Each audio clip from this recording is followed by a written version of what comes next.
Good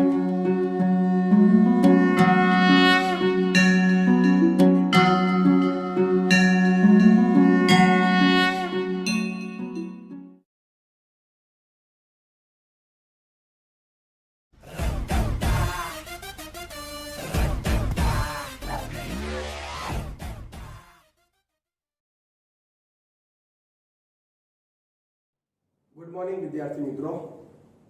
chapter 6 આપણું આનુવંશિકતાનો આણ્વીય આધાર અને આપણો ટોપિક ચાલી રહ્યો છે મિત્રો પ્રત્યાંકન. બરાબર.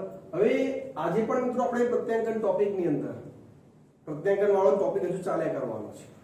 મિત્રો પ્રત્યાંકનના આપણા બે લેક્ચર ગયા. બરાબર. આ ત્રીજું છે, આના પછી ચોથું અને એના પછી પાંચમું. બરાબર. તો એવા કન્ટિન્યુ 5 લેક્ચર તમે અભ્યાસ કરવાના છો. એમ જોવા જઈએ તો બધા એક સાથે 1.5 કલાકનો એક લેક્ચર બી બની શકે છે. બરાબર. બધા સાથે જોડાયેલા જ છે, પરંતુ તમને સમજ પડે, તમને લોડ ના પડે એટલા માટે મેં દરેક ચેપ્ટરને ટુકડાઓમાં, એટલે કે દરેક ટોપિકને ટુકડાઓમાં, મતલબ કે 25 મિનિટ અડધો કલાકના ટુકડાઓમાં વહેંચી દીધા છે. બરાબર. એટલે જ્યારે બધાએ પતે ને ત્યારે તમે સાથે જોજો, એક સાથે બધા ટોપિક એકદમ ક્લિયર થઈ જશે. ઓકે, સારું. હવે આજનો આપણો ટોપિક છે મિત્રો પ્રત્યાંકન એકમ અને જનીન. બરાબર. આજે આપણે થોડા જનીન ઉપર ચર્ચા કરવાના છે કે જે જનીન પ્રત્યાંકનની ક્રિયા સાથે શું છે, સંકળાયેલો છે. એના ઉપર આપણે ચર્ચા કરવું છે. ટ્રાન્સક્રિપ્શન યુનિટ એન્ડ જીન. બરાબર. હવે આપણે જાણીએ છીએ મિત્રો કે જનીન એ આનુવંશિકતાનો શું છે, એકમ છે. એમાં આપણને કોઈ શંકા નથી. બરાબર કે નહીં? પરંતુ એક પ્રોબ્લેમ એ છે કે એ આપણે એમ કહી શકીએ કે જનીન ક્યાં આવેલા છે, તો કે ડીએનએ ઉપર આવેલા છે, રંગસૂત્રો ઉપર આવેલા છે.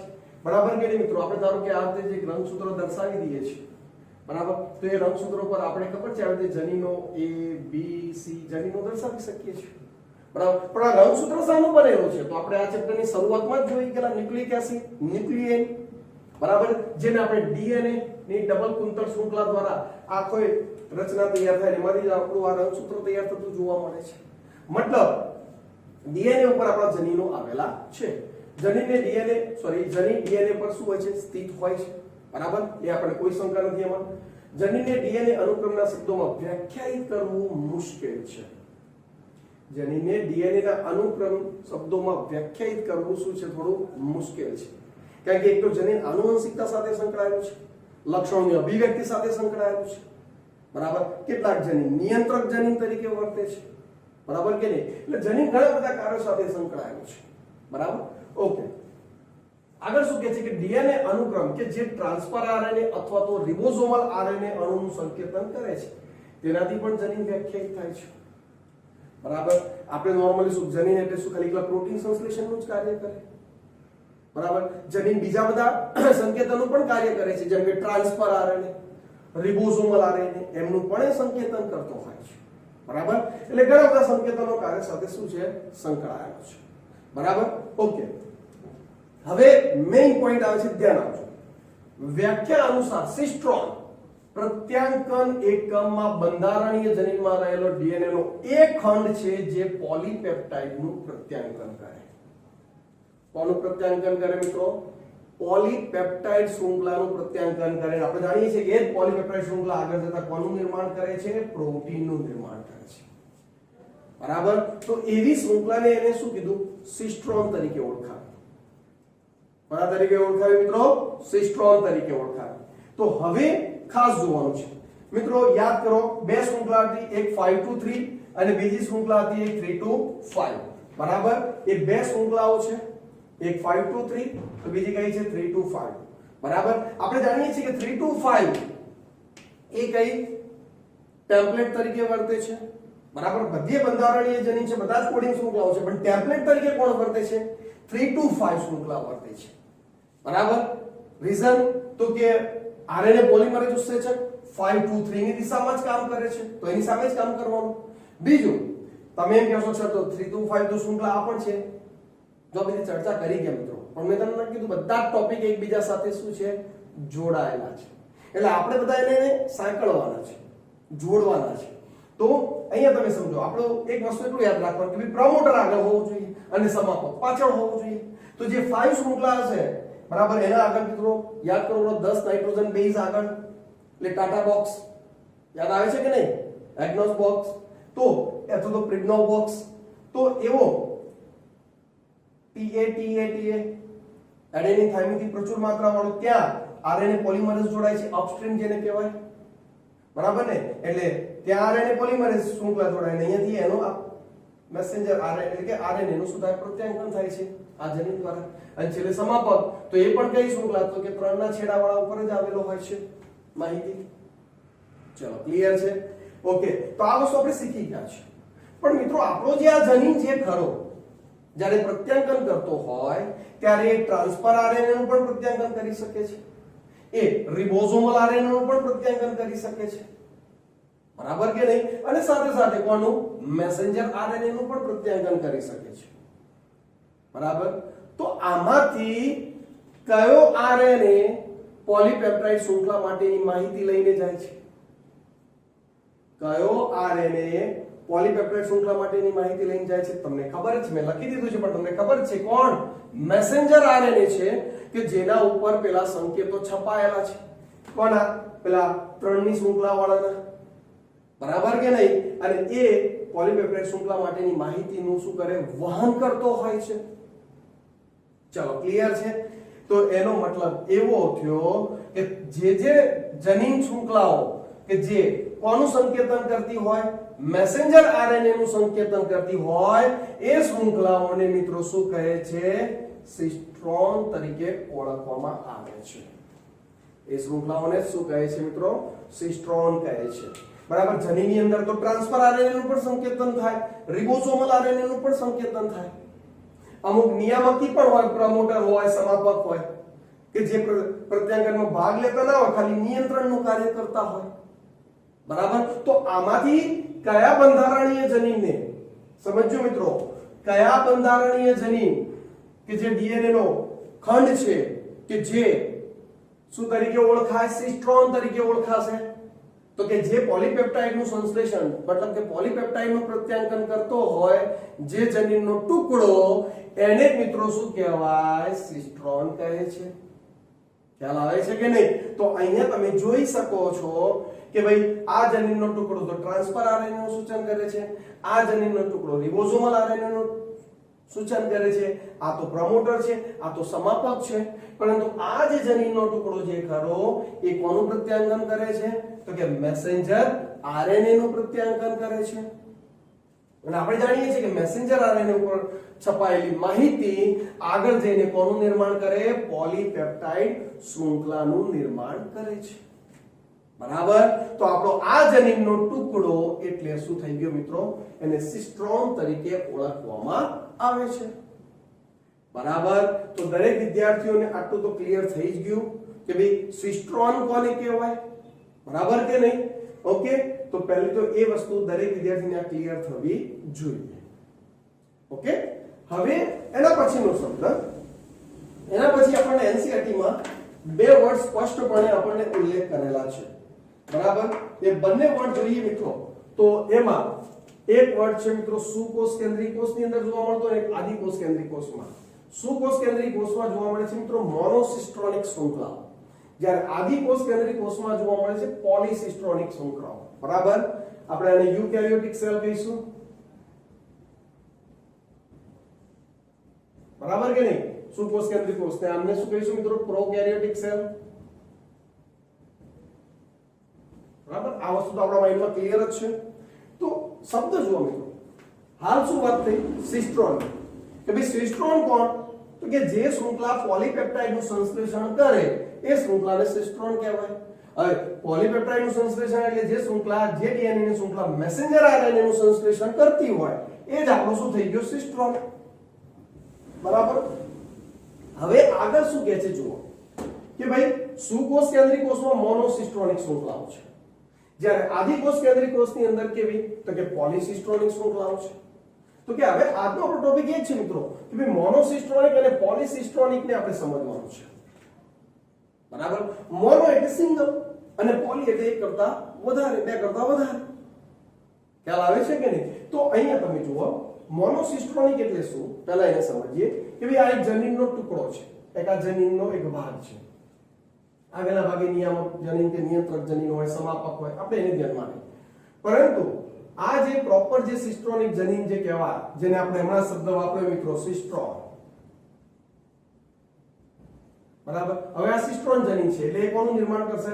મેસેન્જર આરએનએ નું નિર્માણ કરશે, એટલે કે મેસેન્જર આરએનએ નું પ્રત્યાયન કરશે, બરાબર. અને એ મેસેન્જર આરએનએ માંથી તમે જોઈ શકો છો એક જ પોલીપેપ્ટાઇડ શૃંખલાનું નિર્માણ થાય છે.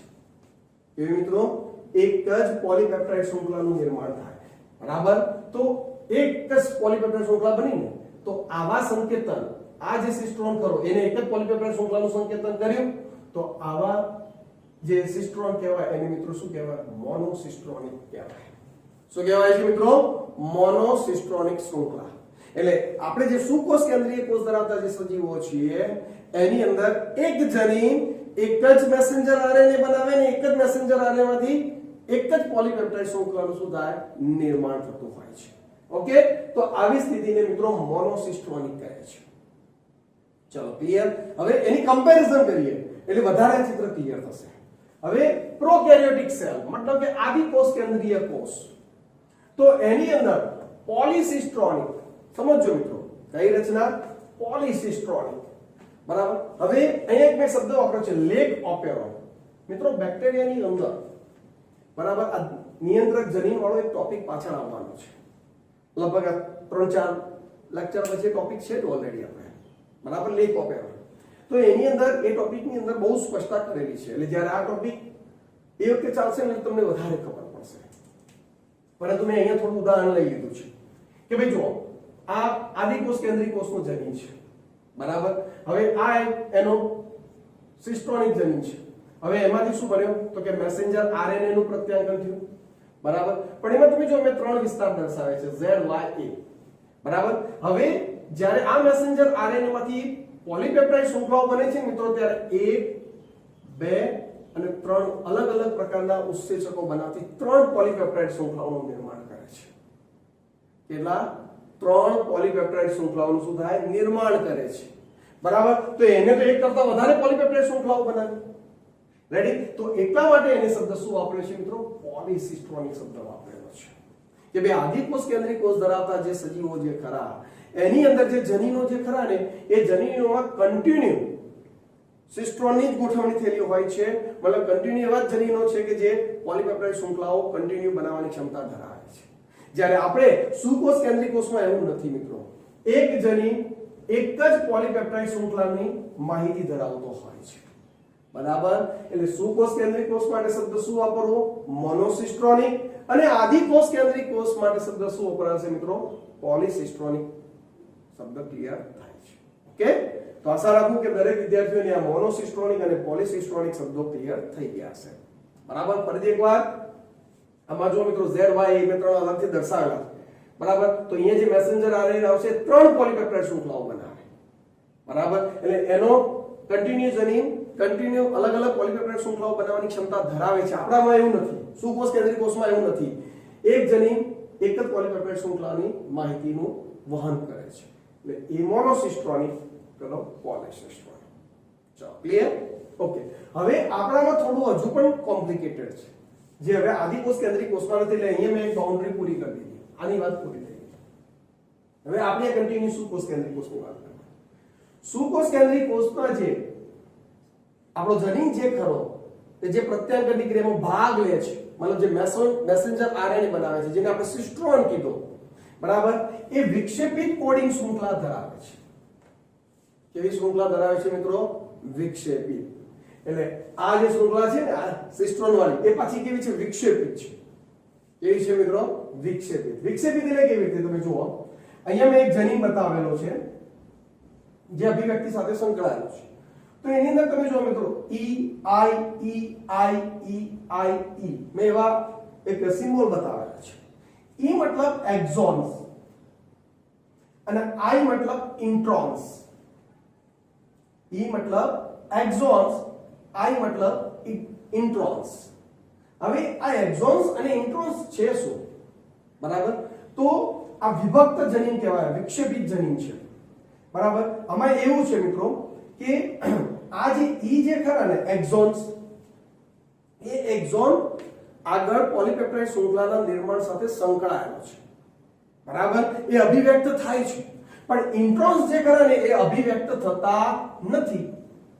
એક્ઝોન અભિવ્યક્ત થાય છે, ઇન્ટ્રોન અભિવ્યક્ત થતા નથી. એટલે તમે જોઈ શકો છો કે આપણો જનીન જે ખરો ને એ ભાગોમાં વહેંચાઈ ગયો, exon intron exon intron exon intron exon, બરાબર. જો એનસીઆરટી ના શબ્દો સાથે જોઈએ, જો શું કહે, કોડિંગ અનુક્રમ અથવા તો અભિવ્યક્ત અનુક્રમને શું કહેવાય, એક્ઝોન્સ. મતલબ જેના દ્વારા પોલીપેપ્ટાઇડ શૃંખલા બનવાની છે એ જનીન વિસ્તારને એક્ઝોન કહેવાય, જે અભિવ્યક્ત થવાના છે. ખ્યાલ આવે છે કે નહીં? એક્ઝોન્સ એ અનુક્રમ છે જે પરિપક્વ અથવા સંસાધિત આરએનએ માં જોવા મળે છે, એની ચર્ચા કરીએ, બરાબર. અને એક્ઝોન ઇન્ટ્રોન દ્વારા શું થાય, વિક્ષેપિત થાય છે. તમે જુઓ, ઇન્ટ્રોન ઇન્ટ્રોન ઇન્ટ્રોન, બરાબર કે નહીં? ખ્યાલ આવે છે? ઓકે, તો એક્ઝોન ઇન્ટ્રોન ચિત્ર ક્લિયર થઈ ગયું. તો આ વિક્ષેપિત જનીન કહેવાય, સ્પ્લિટ જનીન કહેવાય. આપણા કેવા જનીન? સ્પ્લિટ જનીન વર્ડ આવશે એમાં, બરાબર. હવે શું થાય? હવે આમાંથી તો મેસેન્જર આરએનએ બનશે. આ બંધારણીય જનીન છે મિત્રો, આપણો સિસ્ટ્રોન છે, અને આ સિસ્ટ્રોન વિક્ષેપિત થયેલો છે. Exon intron exon intron exon. જો મિત્રો થોડું કોમ્પ્લિકેટેડ છે, પણ મિત્રો ચેપ્ટર કોમ્પ્લિકેટેડ છે, પણ વિડિયો તમે જો પુનરાવર્તિત કરશો તો આખું ચિત્ર ક્લિયર થઈ જશે. તમારે કોઈ ટેન્શન લેવાની જરૂર નથી. ઓકે, તો જુઓ, આ આખો એક સિસ્ટ્રોન હતો જે પ્રત્યાંગની ક્રિયામાં ભાગ લે, જે મેસેન્જર આરએનએ બનાવે. પણ એ સિસ્ટ્રોન સીધો નથી, બધા જ એના જનીનો અભિવ્યક્ત થતા નથી, બરાબર. અમુક જનીનો વચ્ચે એવા પણ આવેલા છે જે અવ્યક્ત રહે છે. તો જે અવ્યક્ત રહે છે એને શું કહેવાય મિત્રો? ઇન્ટ્રોન્સ. જે અભિવ્યક્ત થાય એને એક્ઝોન કહે છે. તો exon intron exon intron exon intron exon, બરાબર. ઓકે, હવે એમાંથી એ પ્રત્યાંગન કરશે. શું કરશે? પ્રત્યાંગન કરશે. અને જે આ તમારો આરએનએ બન્યો, આ શું બન્યું? આરએનએ બન્યું, બરાબર. પણ આ જે આરએનએ ઉપર બધા આવે, એક્ઝોન આવે, ઇન્ટ્રોન આવે, એક્ઝોન આવે, ઇન્ટ્રોન આવે, એક્ઝોન ઇન્ટ્રોન બધા જ આવી ગયા. પણ મિત્રો આ ઇન્ટ્રોનની જરૂર શું છે? જ્યારે અભિવ્યક્ત કરતા જ નથી તો, બરાબર. તો આ જે પહેલો જે આરએનએ બન્યો ને એને મેસેન્જર નથી કહેતા, એને મિત્રો એચએન આરએનએ કહે છે, અસ્થાયી આરએનએ. એચએન નો મતલબ હિટ્રોજીનસ ન્યુક્લિયર આરએનએ. શું? હિટ્રોજીનસ ન્યુક્લિયર આરએનએ. કારણ કોષ કેન્દ્રમાં ને મિત્રો આપણો આરએનએ ક્યાં બને છે? કોષ કેન્દ્રમાં તૈયાર થતો હોય છે, બરાબર. તો એ હિટ્રોજીનસ ન્યુક્લિયર આરએનએ અસ્થાયી આરએનએ છે. કેવો છે? અસ્થાયી. એ પોલીપેપ્ટાઇડ નિર્માણની ક્રિયામાં સીધો ભાગ લેશે નહીં. હજુ એમાં પ્રક્રિયાઓ થશે, એના બંધારણમાં ચેન્જ થશે, અને ઇન્ટ્રોન બધા દૂર થઈ જશે, અને ફક્ત ને ફક્ત તમે જોઈ શકો છો એક્ઝોન જ જોડાઈ જશે. બધા ઇન્ટ્રોન વાળો ભાગ દૂર થઈ જશે, બરાબર. અને એમાંથી જે છેલ્લે જે શૃંખલા આરએનએ બની એને મિત્રો મેસેન્જર આરએનએ અથવા તો પરિપક્વ આરએનએ કહે છે. શું? મેસેન્જર આરએનએ અથવા પરિપક્વ આરએનએ તરીકે ઓળખવામાં આવે છે, બરાબર. એટલે તમારો જનીન જે ખરો, ખાસ કરીને સુકોષ કેન્દ્રીય કોષની અંદર વાત કરીએ તો એની અંદર જનીન જે ખરો પ્રત્યાંગન કરે છે, બરાબર. અને આરએનએ બનાવે પણ છે, પણ સીધો મેસેન્જર આરએનએ નહીં બને મિત્રો. પહેલા શું બનશે?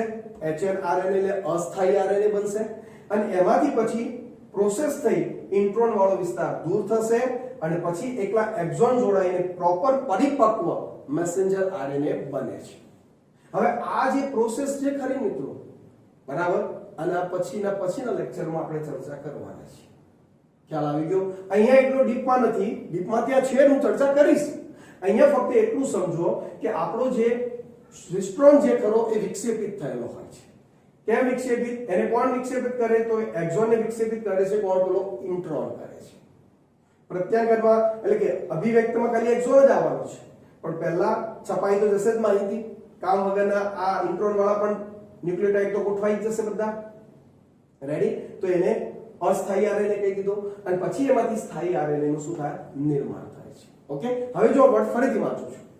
કોડિંગ અનુક્રમ કે જે અભિવ્યક્ત અનુક્રમ છે એને શું કહીશું? એક્ઝોન.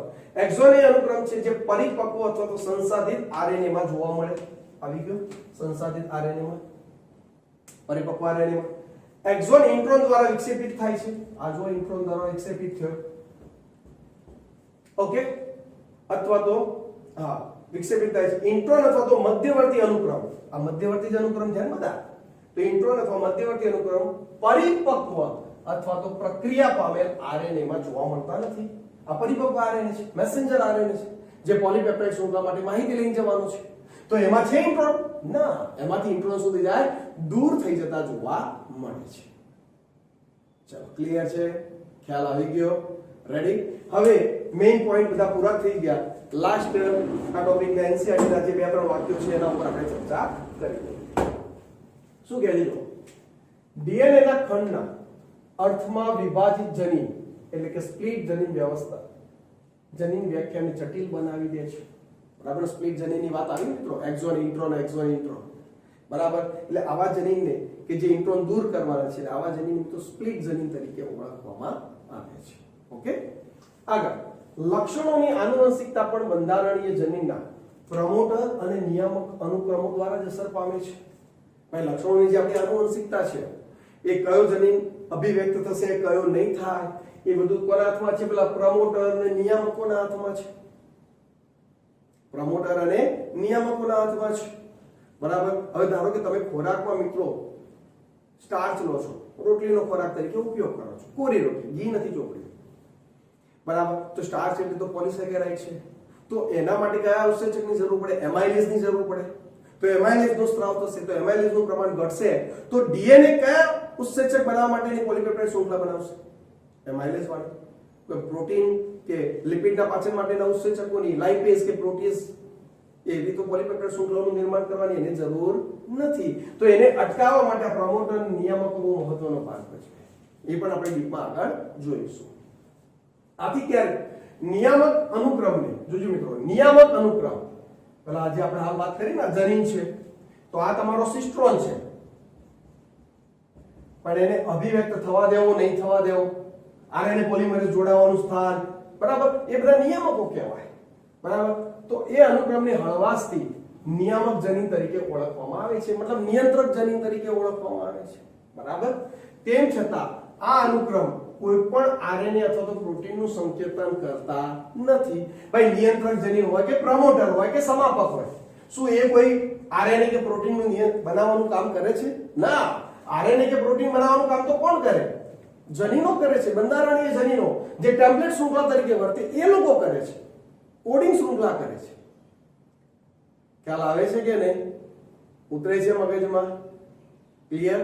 તો આ જે આપણો આખો ટોપિક મિત્રો, જેને આપણે એમ કહી શકીએ પ્રત્યાંકન એકમ અને જનીન, તો આપણે એ જનીનની ચર્ચા કરી કે જે આપણે એમ કહી શકીએ કે એના ઉપર સિસ્ટ્રોન વાળા વિસ્તાર જનીન, બધા જનીન પ્રત્યાંકન ન કરતા હોય, અમુક નિયંત્રક તરીકે વર્તતા હોય, અમુક પ્રમોટર તરીકે વર્તે, અમુક સમાપક તરીકે વર્તે, અને જે બંધારણ જનીન પ્રત્યાંકનમાં ભાગ લે એ ટ્રાન્સફર આરએનએ નું પણ પ્રત્યાંકન કરતા હોય, રિબોસોમલ આરએનએ નું પણ પ્રત્યાંકન કરતા હોય ને મેસેન્જર આરએનએ નું પણ પ્રત્યાંકન કરતા હોય છે.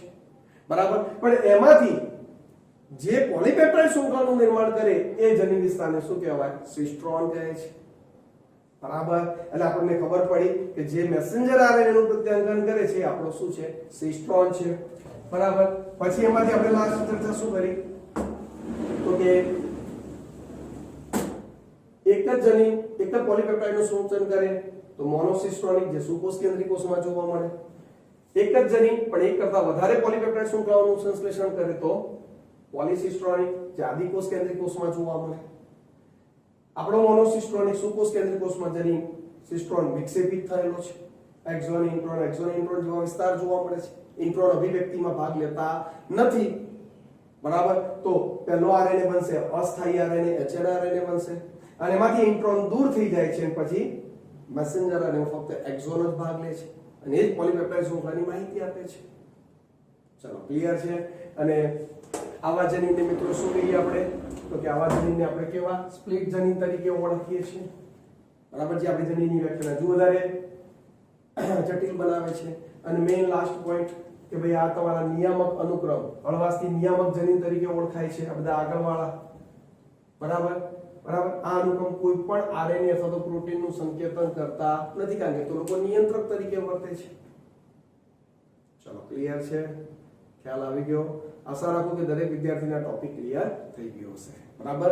નેક્સ્ટ લેક્ચરની અંદર મિત્રો આપણે પહેલા પ્રોકેરિયોટિક સેલની અંદર પ્રત્યાંગનની ક્રિયાનો અભ્યાસ કરીશું અને એના પછી યુકેરિયોટિક સેલની અંદર આપણે પ્રત્યાંગનની ક્રિયાનો અભ્યાસ કરીશું. ચલો, ક્લિયર છે? ઓકે.